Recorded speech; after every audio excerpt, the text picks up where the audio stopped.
La guerra con Medellín, el factor Escobar, se dice que Gilberto era el único que podía mantener la calma frente a la locura de Pablo Escobar.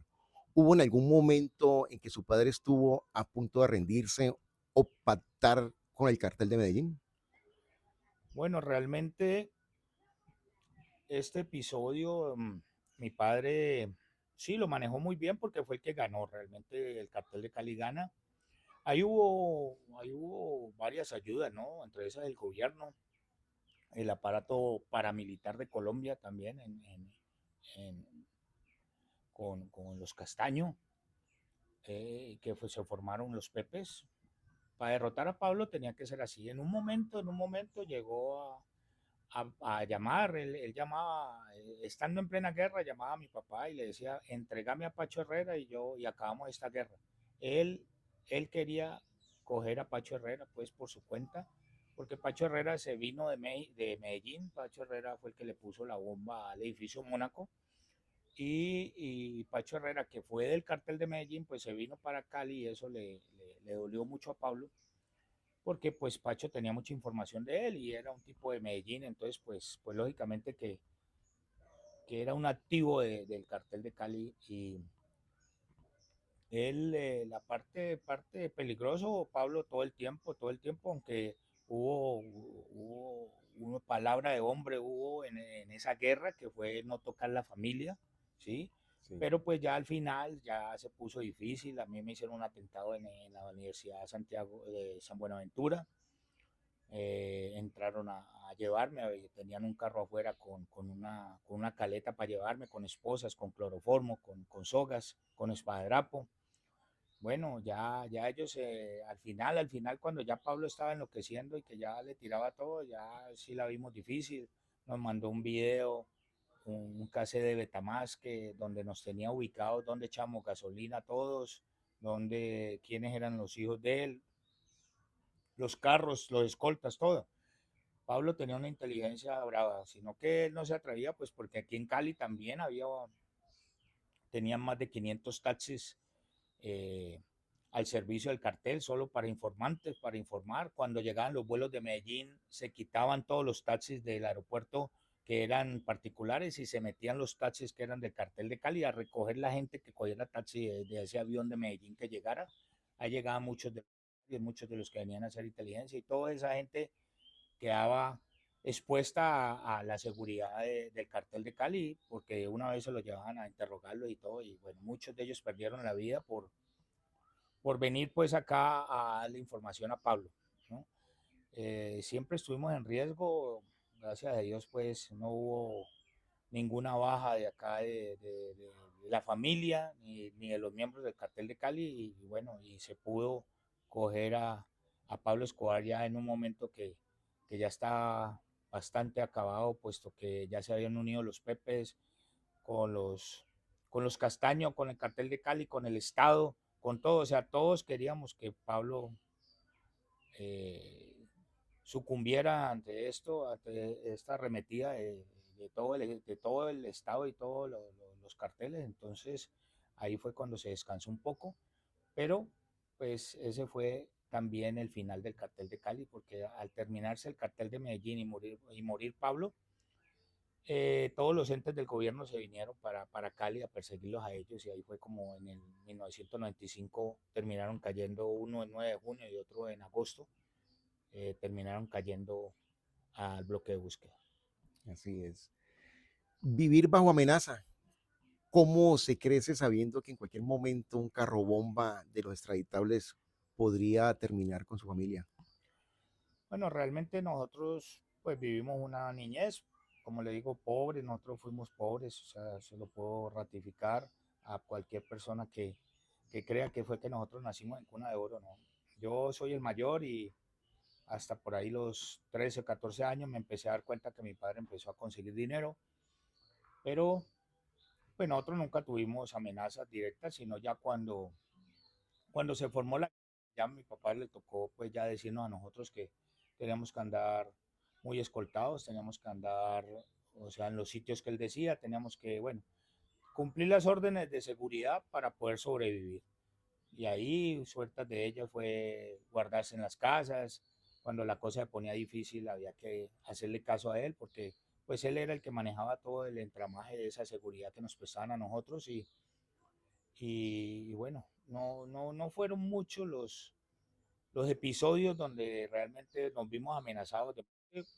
Realmente los que Pablo, como le digo, Pablo siempre honró la palabra que no se iba a meter con la familia y bueno, nosotros pudimos sobrevivir a todo este entramado que se formó por el cartel de Medellín y el de Cali. Usted ha escrito libros contando su versión de los hechos. ¿Qué lo motivó a hacerlo? ¿Una necesidad personal, un ejercicio de reflexión o un propósito para aportar algo a la sociedad? Bueno, yo salgo en la cárcel, reflexioné mucho gracias a mi tío Miguel. Estuve con él en el patio 1 de la cárcel de Cómbita y tuve la oportunidad de convivir con él casi 8 meses, lo cual cambió mi vida radicalmente. Me di cuenta de la persona que era mi tío Miguel, una persona sensata, noble, el que siempre consideré a mi padre. Tuve esa oportunidad de vivir con él y escucharle sus enseñanzas y eso hizo que yo apenas salí de la cárcel de Cómbita, fuera otra persona. Durante ese último año en la cárcel, que no fue en Cómbita, sino que fue en Calarcá, en Peñas Blancas, y un año en La Dorada Caldas, comencé como a recopilar ciertas cosas de mi familia y eso, y empezaron las hojas a llenarse, a llenarse, a llenarse cuando salí de la cárcel de La Dorada en el 2005, un 19 de mayo. Eh, bueno, tenía unas 200 hojas ya escritas. Eh, bueno, yo salí con la esperanza de que lo que yo tenía unas propiedades en Bogotá y tenía cierto dinero por ahí, pero realmente pues cuando salgo me doy cuenta que no tengo nada, que todo me lo han quitado, que todo se ha perdido, que lo que dejé por ahí guardado a una persona que en ese momento era mi compañera, había despilfarrado todo el dinero. Me di cuenta que no tenía nada y me fui a Cali pues con el ánimo de rehacer mi vida y pedirle ayuda a mis hermanos, el cual me fue negada tajantemente por ellos. Y ahí sí me di cuenta que yo no tenía familia, que yo no tenía familia en Cali, que todas mis dudas habían llegado a resolverse sabiendo que para mis hermanos yo era un ser despreciable, para mi papá también y para ciertos miembros de la familia. Entonces pues decidí recoger mis pocas cosas que tenía en Cali y me voy a vivir a La Dorada Caldas con un carro y 20 millones de pesos. Así empecé mi vida después de la cárcel. Sí. Eso, como era de esperarse, pues no me duró mucho porque pues trabajo, ya tenía más de 50 años, no conseguía.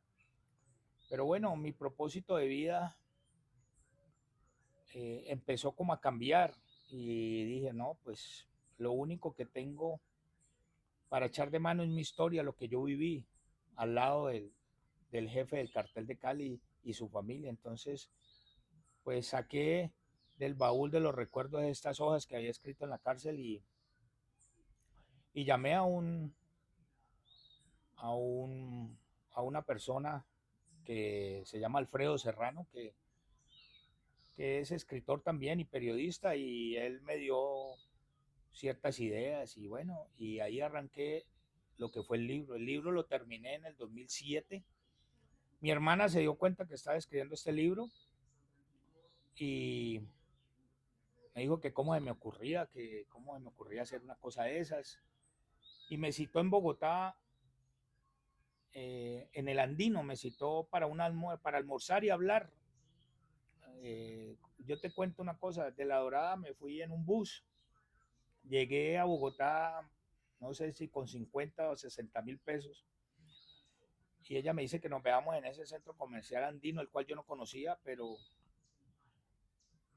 12 del día estoy allá, yo estoy aspirando de que ella me va a gastar el almuerzo, pues digamos así que vamos a almorzar juntos, Sí, bueno. sí. Una, 2 de la tarde, no llega.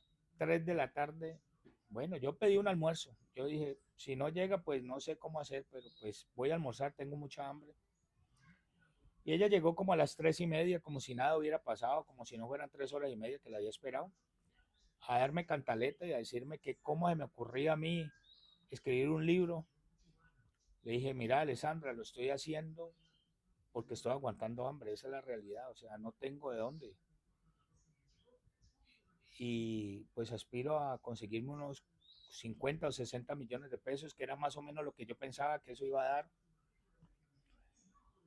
Y para ver qué hago, si pongo un negocio, pongo algo, bueno, lo que me alcance. Pero ella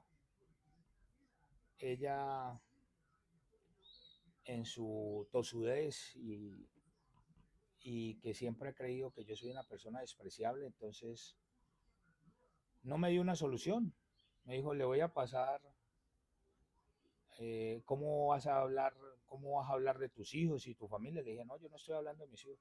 Sí, yo ya le conté a ellos lo que estás haciendo. Y bueno, ya eso es problema tuyo con tu familia y tus hijos y todo, haz lo que quieras. Pero en ese momento ella no es capaz de decirme, bueno, Fernando, si vos crees que te vas a ganar 60 o 50 millones, yo te los doy y destruyamos ese libro. No fue capaz de hacerlo. Cuando tenían 130 propiedades que después en el 2008 les quitó el gobierno colombiano y 60.000 millones de pesos en el banco a su hermano mayor, al que le limpió los pañales, le quitó y le limpió las nalgas, como se dice, no fue capaz de ofrecerle los 60 millones de pesos y decir, tenés, Fernando, anda, pone un negocio y ya, y firmame este papel donde vos renunciás a publicar ese libro, que yo lo hubiera hecho, Sí, sí, pero no, su soberbia fue mayor y bueno, ahí fue como salió este libro. sí. Estamos en una era donde las narcoseries están en auge, hacen ver este estilo de vida como glamuroso. ¿Cuál es la verdad que no muestran las cámaras? Bueno, tengo que para decirles a todos los teleaudientes y sobre todo de Caracol. Caracol toda la vida ha vivido del apellido Rodríguez. Es inaudito lo que han publicado. La novela El cartel de los sapos, el origen, es una gran mentira. El 90% de las historias no saben ni siquiera cómo fueron los personajes. Me muestran a mí, supuestamente Julián, eh, en unas facetas que yo nunca fui directivo de la América, nunca, yo sí tenía una esposa americana, no era mi primo William, y entonces, bueno, mi mamá no fumaba. Muestran un desprecio hacia las cosas. Tengo para decirles a todos ustedes que ahora que va a empezar, creo, en Caracol, eh, es una mentira, es una ficción ese cartel de los sapos del origen. El cartel de los sapos anterior tenía alguien que lo narraba, que era Florecita, Fresita, ese sí tiene un 85% de verdad de la situación del país con los carteles.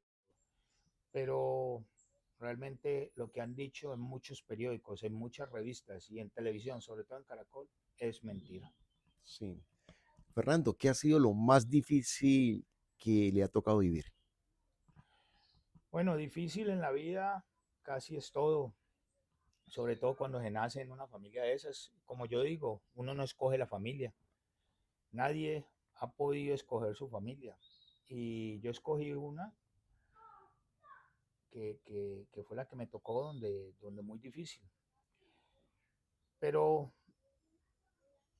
he, he sobresalido en ciertas cosas y he sobrellevado otras. Una de ellas era el consumo. Por estar dentro de una familia de estas, pues cogí el consumo estuve muchos años consumiendo. Eso fue una de las etapas de mi vida más difíciles y muy difícil dejarlo, porque la droga acaba con personalidades, con honradez, con todo. Tengo para decirle a los jóvenes que ojalá vean este espacio con Mauro Pregunta y puedan reflexionar. No se dejen llevar por el dinero fácil ni por la droga. La droga cogió casi 30 años de mi vida, donde episodios críticos y cosas que hice cuando estaba, no quiero revelar en este momento, pero realmente fueron momentos muy difíciles. Por ese mismo episodio, pues, por ese mismo camino, el cigarrillo, que lo dejé también hace ya unos 15 o 20 años, fue momentos difíciles. Eh, dejar, dejar en el pensamiento cuando yo tenía carros, tenía 7 carros parqueados fuera de mi casa, tenía 6, 7 propiedades, tenía 30 o 40 millones de pesos ahí para gastármelos en una noche. Eso después le carcome a uno el cerebro y cuando uno tiene falta de ese dinero, cuando la economía no es tan sobrada, es martiriza en el cerebro, martiriza en la mente, martiriza a quienes están alrededor tuyo, porque si no haces un cambio en tu vida, cuando tú crees que vas a tener que ese dinero que tuviste, eso ya es un sueño, eso ya se fue. No puede llegar, no puede, tú no puedes rehacer tu vida pensando en eso que se perdió, en lo que te gastaste en los casinos, en lo que perdiste por malos negocios, en lo que perdiste por malas decisiones. Eso sí es difícil en la vida. Vivir como yo vivo ahora, con lo normal, con lo mínimo o un poquito más, y trabajar, porque eso es lo que hago, trabajar para poder vivir mejor y superarme de todo esto que pasó en mi vida. Muy bien, Fernando, por ahí me di cuenta que tienes un corazón muy grande y vas a hacer una labor muy bonita con un traje. Sí, tengo un traje de mi padre Gilberto Rodrigo Orejuela en el matrimonio de mi hermano 1996. He guardado ese traje ya durante muchos años. Eh, Él me lo regaló a mí, él se lo puso una sola vez para el matrimonio, se lo puso y, y me lo dio a mí. Yo lo guardé, es de un muy famoso modisto italiano, el arquitecto de la moda, Giancarlo Ferré.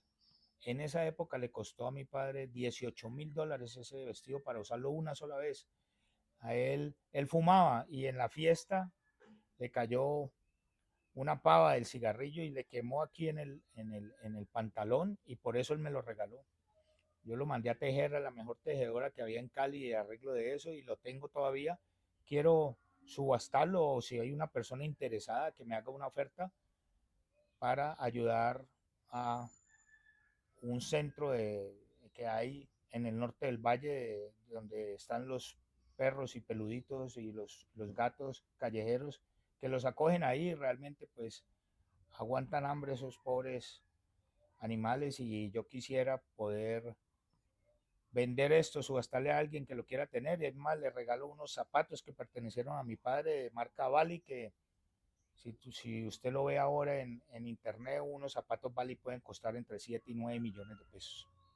Se los regalo con el vestido, si me lo compra, para poder ayudar a estos animalitos. Muy bien, Fernando. ¿Cómo apareces en redes sociales, en YouTube? Bueno, voy a iniciar mi canal en YouTube pronto, la próxima semana. El hijo del ajedrecista en YouTube. Y en mis redes sociales aparezco con mi nombre, Fernando Rodríguez Mondragón. Y bueno, espero que me sigan y podrán saber qué ha sido de mi vida después de tantas vicisitudes que he tenido, después de que mi padre murió y bueno, y mi vida normal como es ahora. Voy a tratar de explicarles y de narrarles cómo ha sido esta vida al lado del jefe del cartel de Cali, Gilberto Rodríguez Orejuela. Bueno, Fernando, muchas gracias por su valioso tiempo, por contar parte de la historia. Te deseo muchos éxitos en este nuevo proyecto. Y bueno, por aquí te damos el obsequio por haber estado hoy en nuestro programa de Mauro Pregunta el Vasito. Muchas Y gracias. lógicamente aquí también un café de Café 41A, siempre buen café. Muchas gracias, Mauro. Es un placer para mí eh, y para tus seguidores. Hombre, estas reflexiones que se han hecho hoy, espero que le sirvan a mucha gente, que le puedan mostrar a algunas personas que están tomando mal camino que la situación no es fácil, la situación es difícil y el camino fácil, el dinero fácil, está mandado a recoger y es un sueño, es una ilusión. Hay que trabajar para vivir y hay que ser amable con todo mundo y hay que honrar la familia. Muchas gracias, Mauro. Con mucho gusto. Bueno amigos, esto ha sido todo por hoy. No olvides seguirnos también en redes sociales, en YouTube como Mauro Pregunta. Hasta una próxima oportunidad. Muchas gracias.